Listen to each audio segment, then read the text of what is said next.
Alright, so the Showa Society isn't going to be about making things go as fast as possible. It's not going to be about engine swaps or putting turbos on it or seeing how fast we can get like a quarter-mile time. I'd like this channel to stay about keeping cars as stock as possible, and if they have like weird quirky features, then let's try and get those working as well, and that way anyone that's watching this knows what they're gonna have to do to get that going. So that would be things like pop-up headlights or like digital dashboards that go out all the time. Beyond that, I'd like to keep it to lesser known vehicles, so you won't be seeing a lot of like FDR X7s or a lot of R32 Skylines or things like that. There are other channels that focus on those. I'd like to focus on the Econo boxes or the kind of forgotten sportier cars like first gen Toyota MR2,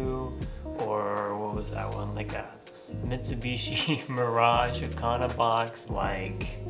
an Isuzu Stylus, which is kind of getting more and more popular these days, but there just aren't too many of them, so that's a car I'd like to feature on the show. Another thing I'd like to do is if somebody out there has a cool car, maybe do some kind of interviews with owners and see what they do to keep their car running. Showa Society is about the forgotten Japanese Econo boxes. It's about things like digital dashboards that look like you're in a spaceship and got lights going everywhere, and it's about the 45 mile per gallon CVCC system in my Honda Prelude that once it has a tiny little vacuum leak, the whole car just for some reason doesn't want to work right. And it's about rebuilding those stock carburetors that nobody has parts for and nobody knows how to tune it,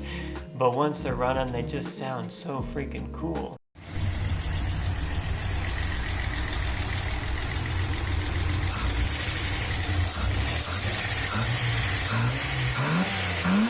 I kind of want this channel to focus on the cars that don't really get too much love anymore. Maybe they're kind of starting to with like the Starion and stuff like that, like a Subaru XT6, and how it had air ride suspension from the factory, and most of those have been kind of swapped out. Maybe we can get a hold of one of those later in the channel and try and get it working, and then anyone else that has that XT6 suspension,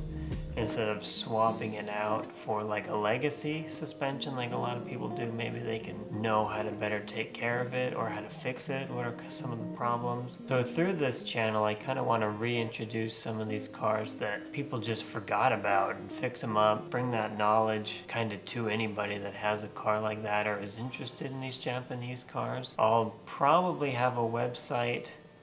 maybe eventually, that's the plan anyway, to list kind of some part suppliers for some of these more popular cars, or people that know how to work on them. Maybe they can throw some tips in the comments. So once we get these cars running, we're going to take them on some of the most beautiful scenic drives near headquarters, things like Hell's Canyon Scenic Byway,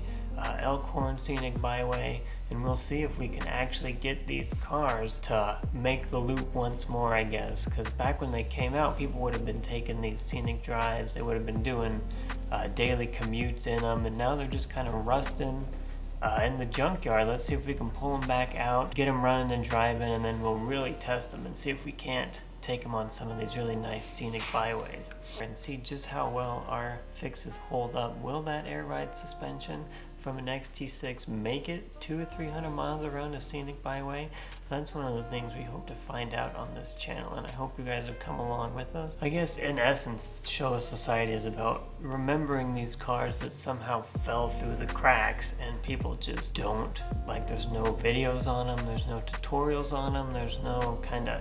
owners clubs for them. And if you look at like the motoring channels and stuff on YouTube today, you see a lot of muscle cars, you see a lot of how fast can we make the Supra go, you know, can we do tri-rotor RX-7s or things like that, and there's not really just a channel for everyday people cars that maybe you pull out of a junkyard and get it running again. But if these kind of cars sound interesting to you, then definitely subscribe to our channel, because I've got 3, maybe 4 cars planned already for a future episode. If you have a cool car that you're working on or one that you've been driving for a while, go ahead and send me pictures of it in a story. I'd love to hear about it because I just love these weird Japanese cars. Maybe leave your potential cars you'd like to see on the channel in the comments.